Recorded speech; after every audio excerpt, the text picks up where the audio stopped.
Good morning children. आज सुमित्रा नंदन पंत जी के द्वारा रचित आहा धरती कितना देती है कविता के बारे में पुनः विचार करते हैं।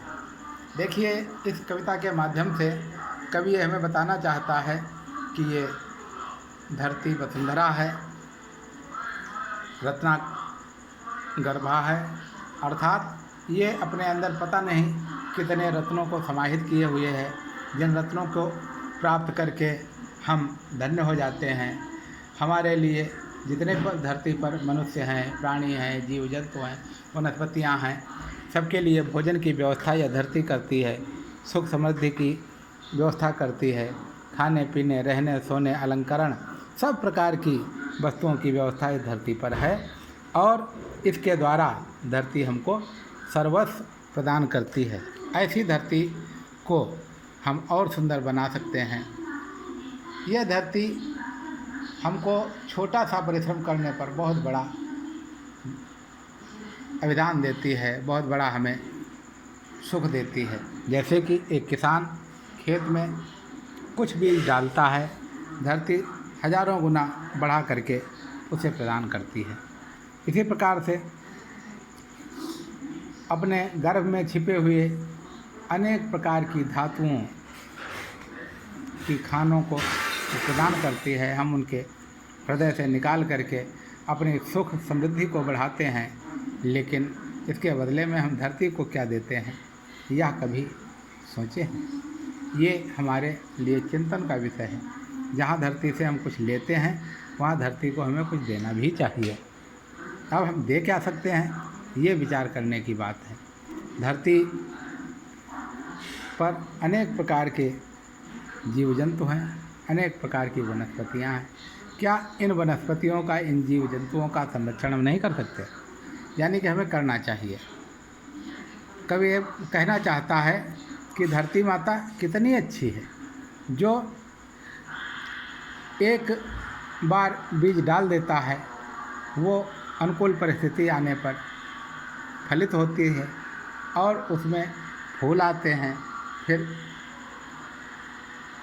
छोटे छोटे से फल होते हैं, बड़े फल हो जाते हैं और सेवनीय हो जाते हैं, हमारे भोजन करने के योग्य हो जाते हैं। और धीरे धीरे एक बार फलाते हैं, चले जाते हैं, दोबारा फलाते हैं, चले जाते हैं, दोबारा फलाते हैं, और ऐसे जब तक वो पेड़ पौधे और वनस्पतियाँ रहती हैं तब तक उसमें फल आते और जाते रहते हैं।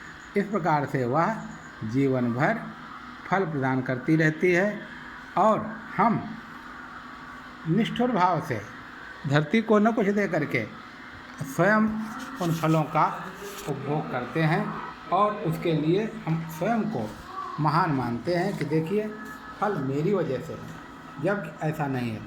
फल तो धरती की वजह से है, क्योंकि धरती माता ने ही तो फल दिए हैं, उनकी वजह से ही तो हमें फल प्राप्त हुए हैं।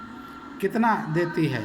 एक गेहूं के बाल को देखो तो उसमें एक गेहूं से जो पैदा हुई है उसमें दसियों बालें होती हैं और एक बाल में सैकड़ों गेहूं होते हैं। इस प्रकार से हजारों गेहूं एक से मिलता है। क्या इसी प्रकार से धरती हमें नहीं देती है?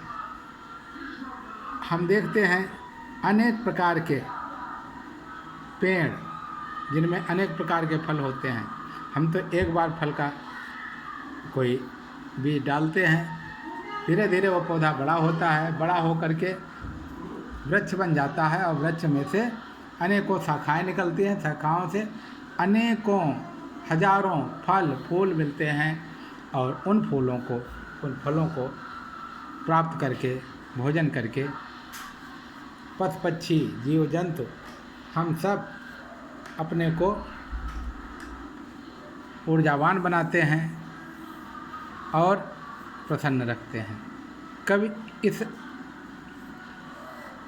कविता के माध्यम से हमें ये बताना चाहता है कि वास्तव में धरती रत्नगर्भा है, हमको बहुत कुछ देती है। बस हमें उससे प्राप्त होने वाले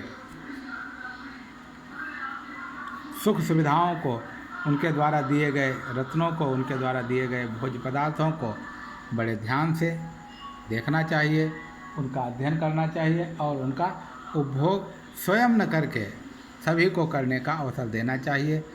अकेले अगर हम चरते हैं, भोजन करते हैं, तो ये तो पशु प्रवृत्ति है। हमारा कर्तव्य बनता है हम स्वयं ना उसको खा कर के बल्कि सभी लोगों को उनका आनंद लेने का अवसर प्रदान करें, तभी हम सच्चे अर्थों में नागरिक बन सकते हैं। और हम ना समझ व्यक्ति हैं जो पैसों के लिए ये सब करते हैं। पैसे खा करके कोई जीवित नहीं रह सकता। हाँ, पैसा आवश्यक ज़रूर है लेकिन अत्यावश्यक नहीं।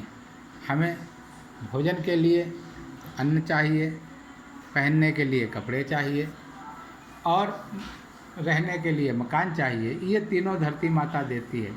तो हम क्यों स्वर्ण भंडार इकट्ठा करें, क्यों हम धन की इतनी राशि इकट्ठा कर लें जिससे हम अपने जीवन को सुखमय बनाने के बजाय दुखमय बना लें। मित्रों, हमें इससे बचना चाहिए। हमें अत्यधिक संग्रह करने से बच करके कम से कम वस्तुओं से काम चलाना चाहिए और अपने जीवन को सुखमय बनाए रखने के लिए धरती से प्राप्त होने वाली सभी सुख सुविधाओं का आनंद लेने के साथ ही धरती का धन्यवाद करना चाहिए। धन्यवाद बच्चों।